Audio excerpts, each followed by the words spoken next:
I was in 8th grade when I learned to program. I first learned how to make a green circle and a red square appear on the screen. You just learn these lessons, and there aren't that many of them, and you just eventually can get to the point where you can do almost anything that you want.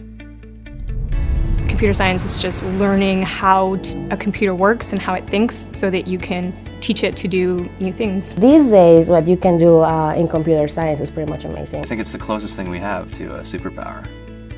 In the next hour, we're going to play a game that will teach you the basic concepts of programming.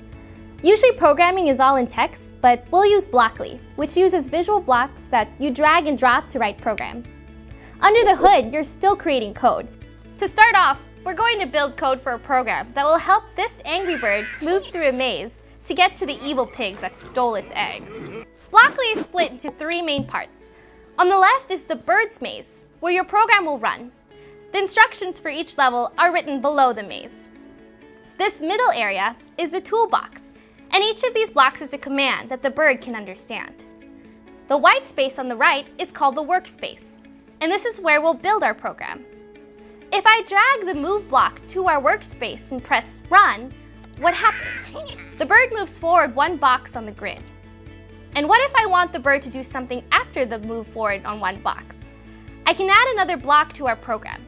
I'm going to choose the turn right block, and I'll drag it underneath my move block until the yellow arrow appears. And then I'll drop it and the 2 blocks will snap together. When I press run again, the bird will perform the commands that are stacked from top to bottom on our workspace.